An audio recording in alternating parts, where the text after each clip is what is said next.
I will call the open session meeting of the St. John Board of Police Commissioners Tuesday, June 9th, 2020 meeting to order by WebEx, and thank you all for joining, and hopefully this will be the last WebEx meeting we have, and we can get some sort of normalcy back into our world, but no guarantee. I know there's been a number of issues on the table recently. The COVID situation is still ongoing. Just on the COVID situation, before we get into the agenda, Chief, can you just give us a status update as to where the department is at with respect to return to normal operations, if I can call it that? Yes, sure, Mr. Chair. So basically, in regards to response to all, we're at the same place we were last month.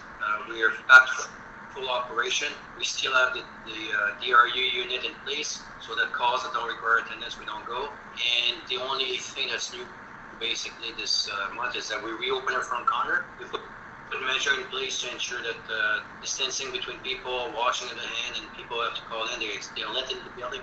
It's open. It's not it's not wide open, but it's open with control so that people don't get too close to each other. So, but we're back to pretty much normal operation at this time. Okay, thank you, Chief. Anybody have any questions on that item for the Chief? I don't see any.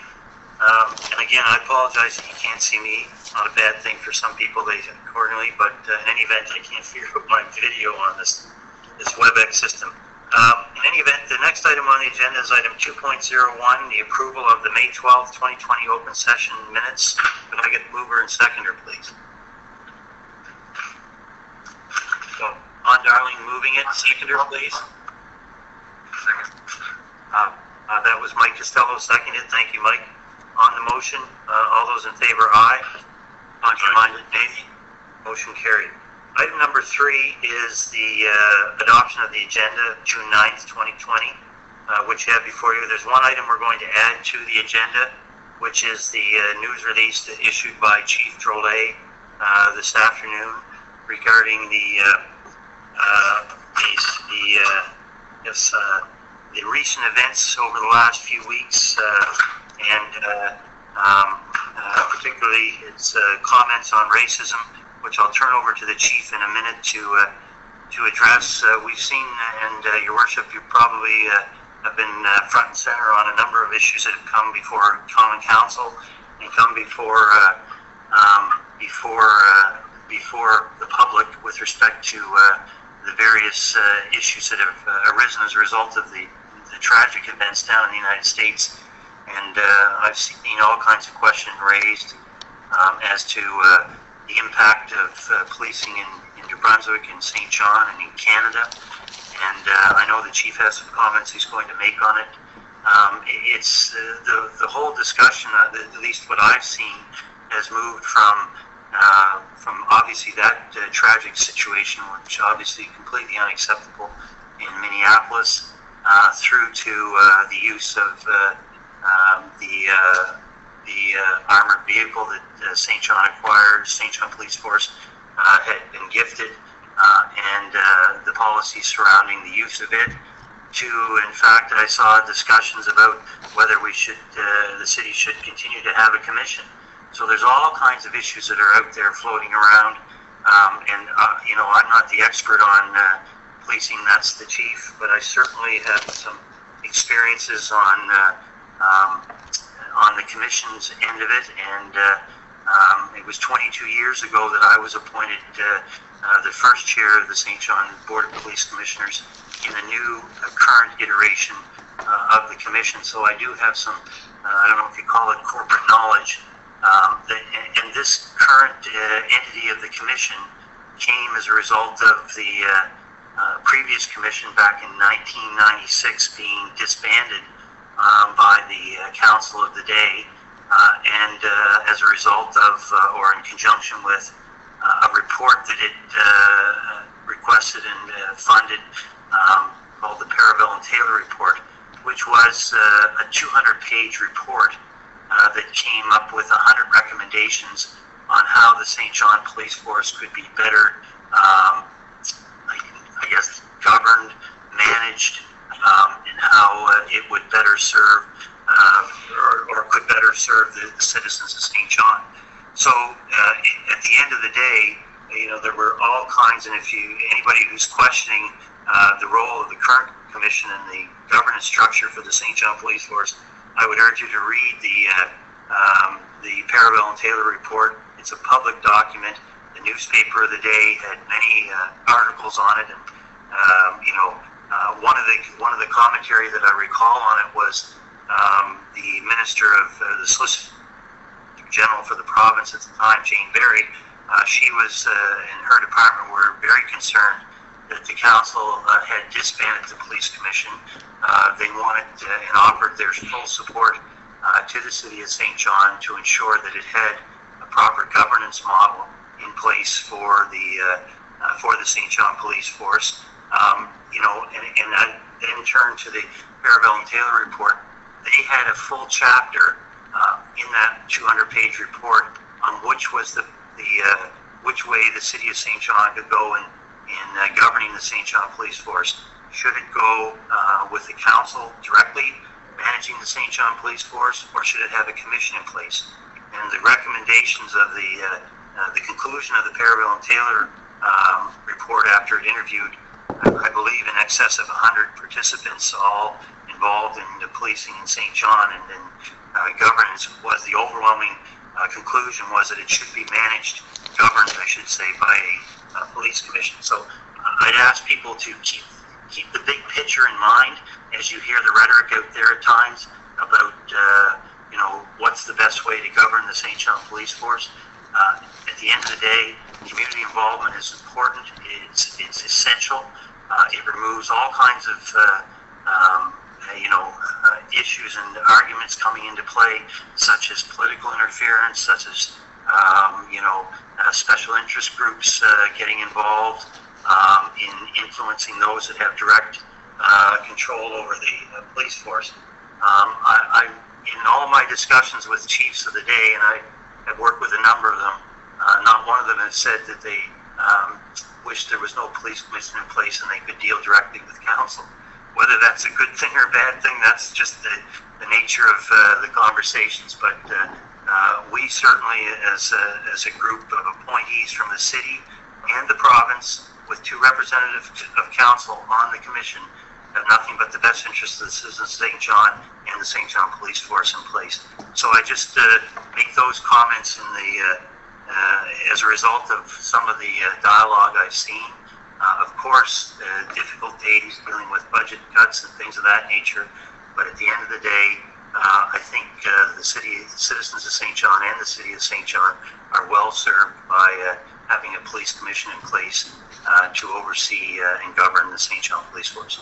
That's my 2 cents on the issue, but I know others may have comments as well, and I certainly want to hear from the chief on his thoughts about his message in the news release and on the use of the armored vehicle.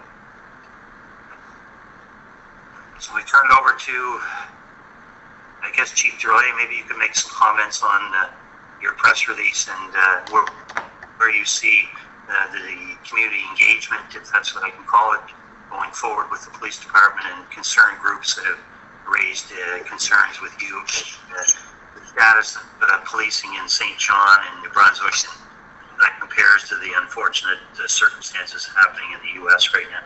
Thank you, Mr. Chair. I'm referring to my press release. I think it was important for me, or for people of St. John, to know that their police force, we're part of the community and we're always open to listen, active listening, and we grow with our community. So I think that was the sense I wanted to capture, that we're there to listen to them. We're engaging with them on a daily basis. Right now, we've got officers out there that are dealing with and engaging with our citizens on a hourly basis, and we are open to any suggestion to better reach them. We will go, like, due to COVID-19, there's a lot of proactive activity that had to be canceled. Lots of our community response team had to be redirected because we couldn't interact with people as we saw, or as we did before. So, but despite that, we still have contact through phone with the key group in the community, and we want to continue to commit to that. I commit to that fully, and I want to increase that as much as we can. So it's I cannot begin to express my the event of what happened when I was watching the video. It goes against everything I believe. I became a police officer to serve the community. I became a police officer to help people, and that's not what I witnessed there. And it was really disturbing. And it's something that we are. The policing style in Canada is different. Like the reform they're looking at to get in the States, we already have here. Not saying that we're perfect. We still have to increase and improve. And policing is one of those professions that every day we learn something new, and every day we can apply better and be better at serving us.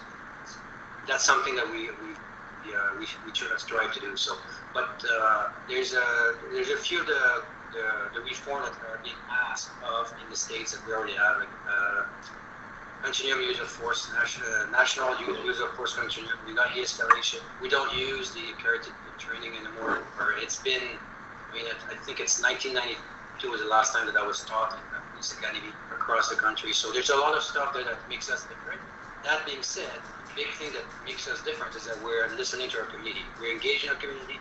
We're present, and we're open to any community or the community input in our policing. And there's as we move forward, one of the tasks that the Commission asked me to do, the strategic planning for the force. What are we going to do in the next 4 or 5 years? I said that to every stakeholder is going to have a chance to have a voice. How do you want to see their police force in the next 3 to 5 years? Internal and external stakeholder as well. So that process is slowly starting. Again, with COVID-19, it's been my attention has been directed somewhere else, but now we're starting to go. I made some contact, and we're going to have a process in place to initiate the strategic plan, and that's going to be part of it. External communication and external consultation and external input. So more longer term, I've got other vision that I'm going to try to implement to even make more stride in the community to ensure that their voices are heard. So that's one thing that I commit to, and that's why I put that out to do. We're only as good as how we interact with our public. So the public see their police force as not relevant. We're not winning. So we want to make sure that their voice is heard, and that we listen and continue to improve on a daily basis. As far as the rescue vehicle, I'm going to shortly. I'll be short in my comment on that one. So this vehicle was acquired to increase offender, public, and officer safety. It gave us option that we can use to seek positive resolution to any critical incident. We do not use our vehicle in a crowd control manner. It's only deployed when we have. It's deployed in conjunction with our critical incident package. That's what we call it, where there's life and death that is in the balance, and we have to put our best tactics and our best asset forward. So that's the only time it's used. I'm never going to be used as long as I'm cheap. I'm never going to be used as a crowd control vehicle. It's not what it was designed for. It is not what it's going to be used for. It's not what it is intended for. So in the States, you saw many of those vehicles being used in different manner. That's not going to happen here. Thank you, Chief. Question is for the Chief on this. Chief. Did I see anybody's hand go up, or Gary, go ahead and count this over? Thanks, Mr. Chair. First of all, Chief, thank you very much for this. Just 1 second, just a second, Gary. Could everybody else put their phone on the mute? Thank you. Go ahead, Gary. No problem. First of all, Chief, thank you very much for releasing that letter. For the media who's on the line, that was spontaneous and coming from the Chief and from his heart. And I guess in response to everything that has been happening, one of the, concerns in emails that I've been getting with regards to defunding police has been related to taking money away from the police and giving it to more supportive services. And I've spent some time trying to explain that the St. John Police Force for a few years now, has been having conversations with the provincial government about mental health and exactly what the public is talking about with regards to increased support for mental health, and the fact that, you know, the police respond because we respond to everything, but we've acknowledged that we need more support there. And further to that we've worked out this pilot in partnership, and unfortunately it hasn't been at the tip of my mind with details, Chief, and maybe if you'd hit a point or two with regards to that partnership we have going on right now, which really gets to the root of some of these things where, you know, when I used to be a lifeguard, we used to say the job of the lifeguard is not to make rescues. The job of the lifeguard is to keep people from getting in trouble in the first place, and that's kind of what we do as well. So I'm glad you brought it up. We had a discussion today. We have a senior leadership team to develop my team, and that's one thing that we're pursuing.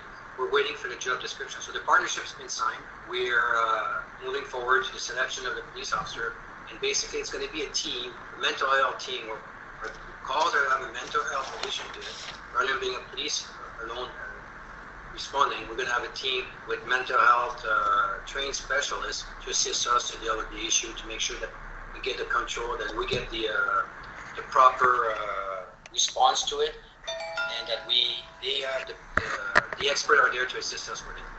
And that it's going to be, to me, it's a win-win. It's something that we can build on. That's a partnership that we have for the next few years, and we have stringent outcomes that we're going to be measuring through the health authority to make sure that we hit the mark. And it's to assist. It's a partnership to make sure that the citizen that needs our assistance gets a better response that they can by having the specialist there and the police officer organization. So we'll work in conjunction with the health authority, and it's a win-win. There's no other ways to put it. That's a win-win, and hopefully that's going to be where we finally nail the job description, and then we're going to open it to our members to apply. And there's 2 police officers that will be assigned to that unit for the next 2 years. Thanks, Chief. Anybody else have any questions of the chief or comments? Don? Thank you, Chief, for that. First of all, for your press release. I think that I have been involved in a lot of these conversations over the last week, over the last 4 years, but certainly over the last week. I think a lot of the items have been covered. Thank you for the clarity. One of the toughest aspects of any leader's role, I suppose I would say, is to resist the urge to, to speculate, to jump on. I've received multiple emails about the tragic events that have happened in Edmundston. I wasn't there. I don't know. There's an independent review, as I understand it. But the theme, I suppose, I just wanted to touch on, the emails calling for the items that Councillor Sullivan mentioned, defunding, it's not decommissioning, but disbanding. I asked people over the weekend, what does that mean? When Minneapolis says they're going to disband their police force, well, then what? So I really try to pull back the onion, and what I'm hearing folks say is they don't understand, some folks don't understand today how they can communicate with their police force. Whether we like to hear that or not, they don't. Some folks don't understand who the police commission is and what it does, and how they can communicate with their police commission, whether we like that or not. And I think that through all of this, there's an opportunity for us to reflect, and I'm pleased to hear your comments tonight, Chief, and I hope the Police Commission as well will reflect on how do we make sure that we're open. We're here to serve the people. That it's very challenging times, whether it be budget conversations or it be the events that have happened in the U.S., in our own province, difficult conversations about racism and systemic bias and all of the challenges that both the community and the police force are facing. At the heart of it, I'm hearing people say they want a dialogue, and sometimes it's really challenging conversation. So I would just ask us all to reflect on how do we make sure that is welcome, that we communicate and reflect what it is we do. I wanted to make sure the public knew that there are 2 positions available on the Police Commission. I've shared the link today.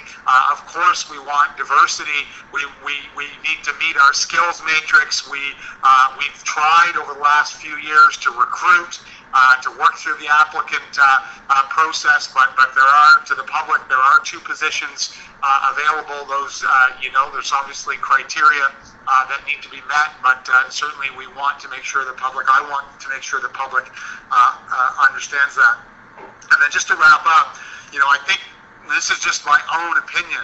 I really think what I'm hearing in the last few days with a volley of feedback is trust and faith and value for the money, the need to educate and inform, to engage in really important conversation, to clarify policy.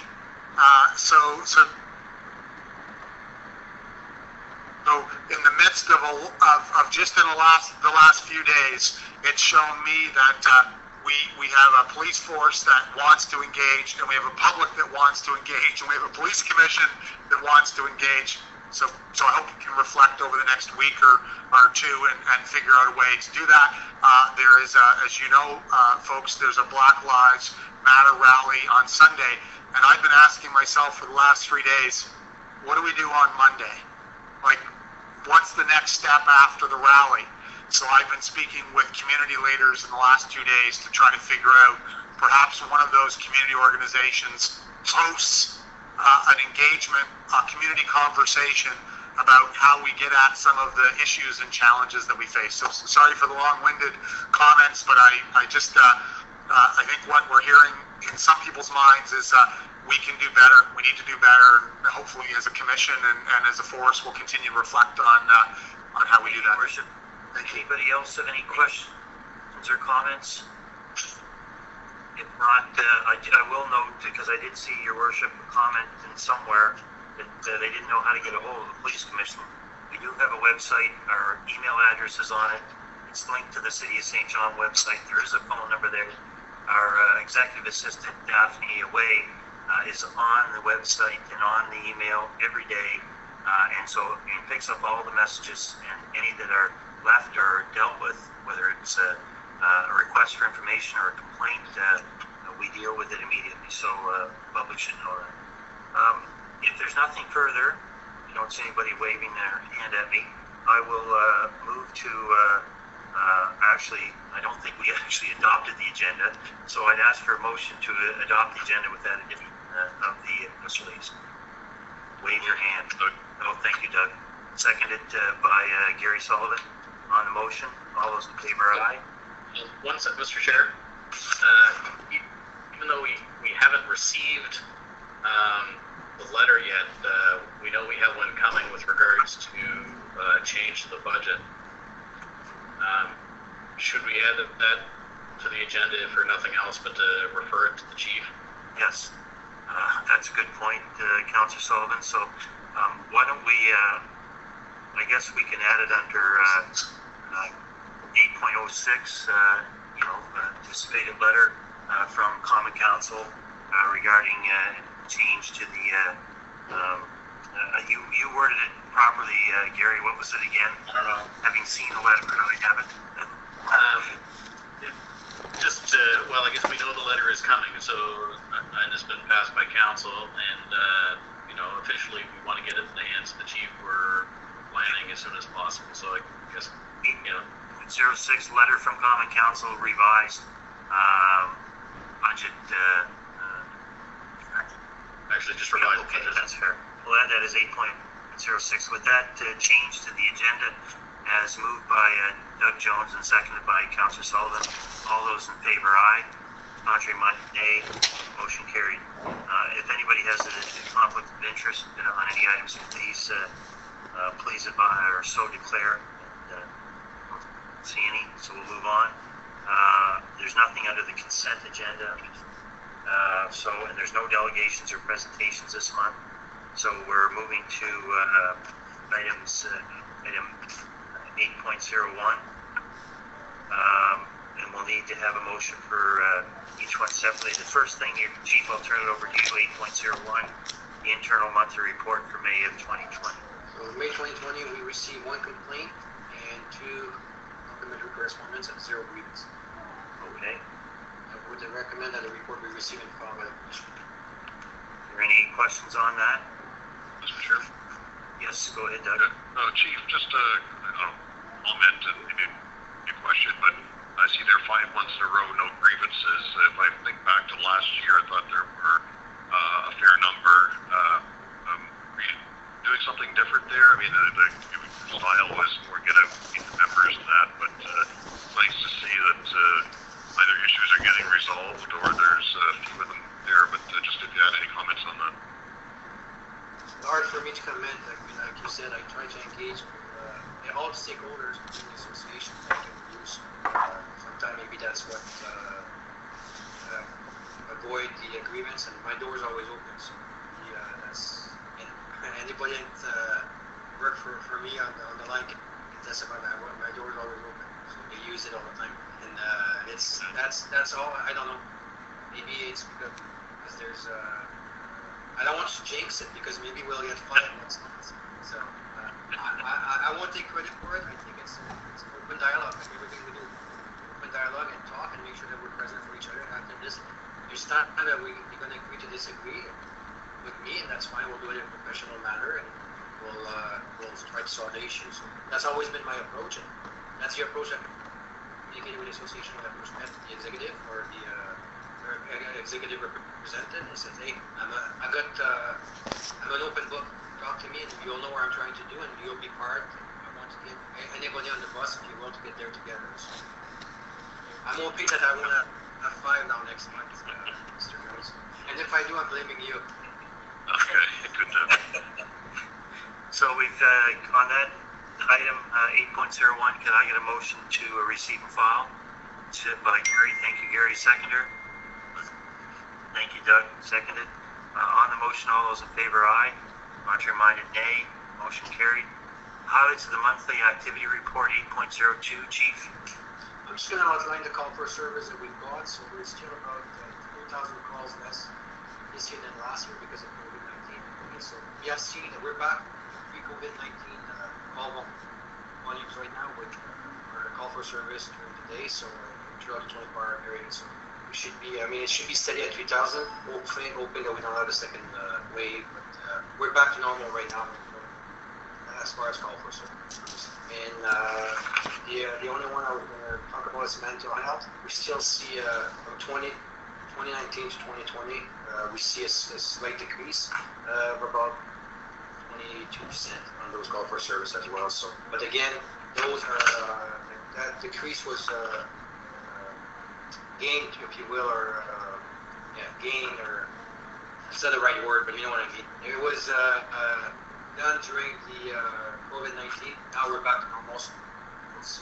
That's spread between last year and this year. It'll be steady as we go. Any questions on 8.02? Don. Yeah, thank you, Mr. Chair. And I guess just to highlight very quickly, I think again, one of the themes that we're seeing in the community conversation in some circles over the last week has been around the need for more social supports, more root causes, what I would call food security, housing security, mental health, physical health, continuity and supports. And I'd say yes, yes, yes, and yes. So, I think it's critical that we have the pilot program coming, Chief, that around the mental health teams. I just think it's critical that we not just keep reporting these numbers, but that we drill in on these numbers. And we're going to have a discussion here a bit later about budgets. Well, it'll mean we'll have to understand again that core versus non-core. I don't mean core versus not important, but right now, we're advocating for tax reform. Well, why does tax reform matter? Because we need the dollars and the cents, and so I just say, Mr. Chair, and through you to the chief, is we keep reporting, but what are we going to do about some of these numbers, and what actions are we going to take? Not necessarily for today, but I think it's just important to keep pulling back the numbers and understanding who do we need to team with, and how can we do things differently in the future. Thank you. Thank you. On that item 8.02, any other further comments or discussion? Don't see any. Could I get a motion then to receive and file? Thank you, Your Worship. Moving it. Seconder. Thank you, Councillor Sullivan. On the motion, all those in favor, aye. Contrary-minded, nay. Motion carried. 8.03 is an overview of the St. John Police Force April 2020 financial results. You have that there. Chief, any comments you need to make on that? No, I'll wait for question. There isn't any. I'll make one. Overtime costs under budget in this period due to the fact that we had that differential models. So we didn't have to call people on overtime because we had everybody working. Fair enough. Any questions of the chief? Not seeing any. I'll ask for a motion to receive and file. 8.03. Jeff, thank you. Moving it. Seconder. Doug, thank you, Doug. On the motion, all those in favor, aye. Contrary-minded, nay. Motion carried. 8.04 is the overview of the April 2020 PSCC financial results. Any questions of the chief on that?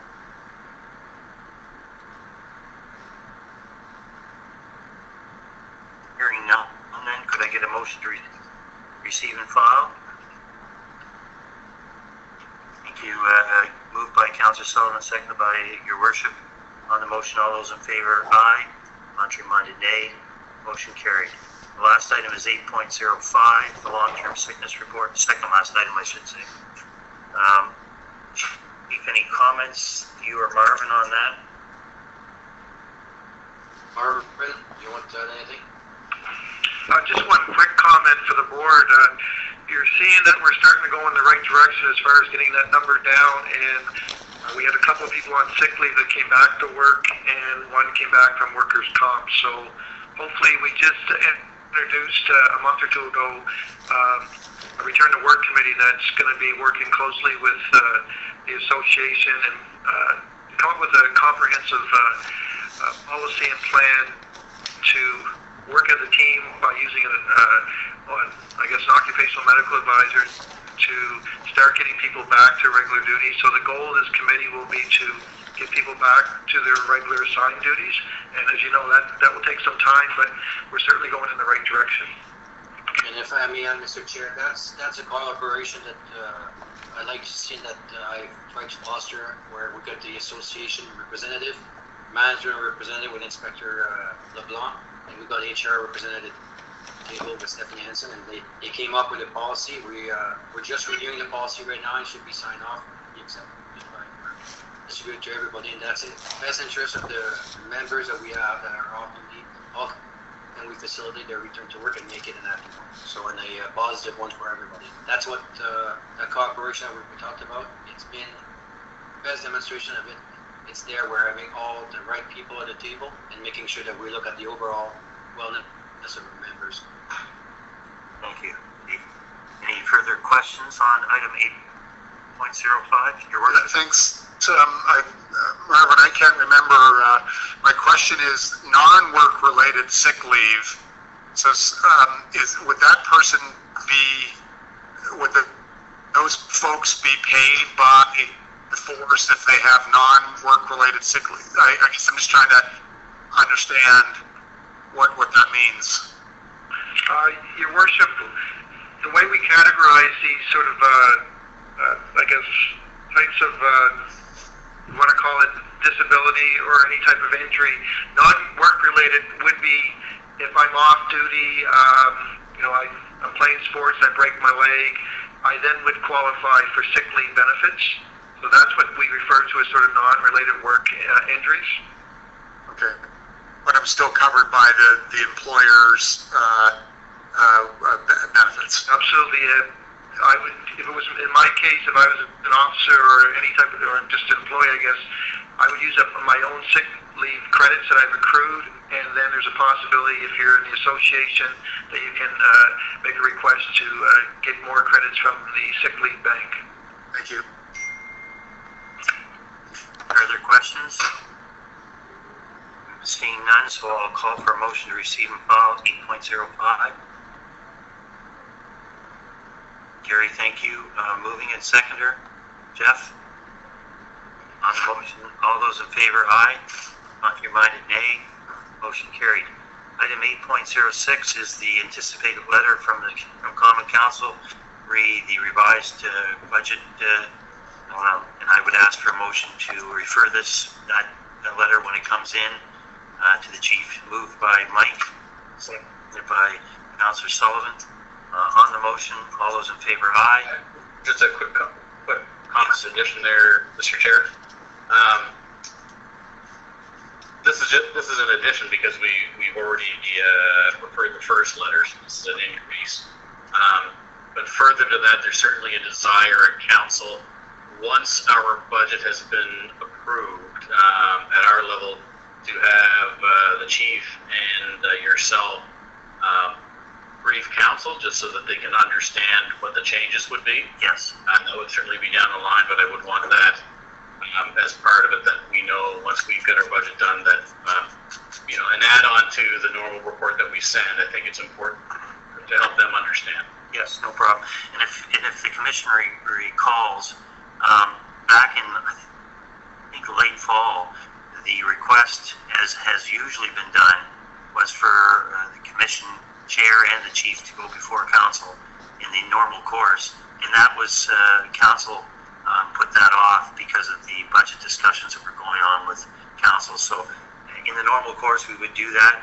This past I guess time frame it wasn't done because of council not wanting to do it, and then they usually would hear from us and then have deliberations on their budget. In any event, they chose to go that route, and by all means, we will certainly have that discussions. And Chief, from your point of view, typically what would happen is we would, the commission would meet to discuss how you would anticipate meeting the budget and where we would have to look at reductions if that's required. At the end of the day, is I think anywhere from 86 to 88% of the St. John Police Force budget is personnel costs, and the balance is goods and services. So that's just the nature of the beast, and that's just what we have to deal with. So there's always going to be an impact in one aspect or the other, and we'll see where you come out with. Thank you for the comment. Thanks, Gary, for that. Captures, I think, some of the desire from last evening's discussion. I think that how the governance model respected of this commission, the chief's role, and I guess I was having a bit of a flashback to 2 chiefs ago when I think the commission read about the changes that were happening in the police force through a CHSJ news story. So I think we need to respect the governance role. Chief, you operate the force. We have a budget allocation that comes from council, and there was some speculation happening last night around what might be canceled or not canceled or cut or not cut. And I think speculation is very dangerous. That's my opinion. So I think it's just the desire is to say, hey, how do we have a bit of dialogue here? And from this commission member, I appreciate maybe understanding before, and I know it's not a reflection on you, Chief, it's 2 chiefs ago where we heard that news through CHSJ. So Mine's going to be on Twitter. Okay, good. Okay. Well, at least follow me, would you, so I can... Just a comment, Mr. Chair, if I'm allowed. Yes. Beginning of September, so we're going to get the final letter. I know the amount. We already had discussion internally with Marvin and the team. we're looking at different ways to be able to meet that target. I mean, it's going to be difficult. I'm not going to lie to you. It's not like we're not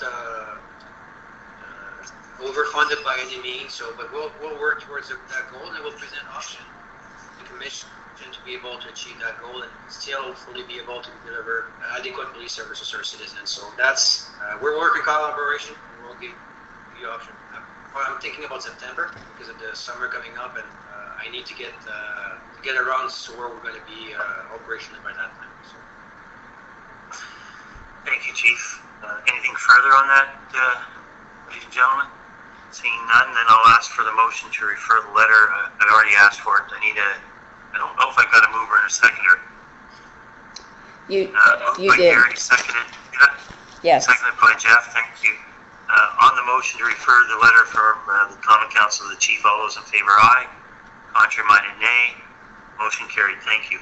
Can I say close to it so I don't receive it? I'll sign it then and send it over to you, Chief. It's on my desk. So there you go. For coffee tomorrow morning. Like we did this morning. Bring it. We crossed paths. Okay, so that's all that's on the agenda, ladies and gentlemen. Thank you, everybody, for participating and for joining in, members of the public, media. We're going to ask for a motion to adjourn. A second, moved by Your Worship, seconded by Councillor Sullivan. All those in favor, aye. Contrary-minded, nay. We'll adjourn and move into closed session. Thank you.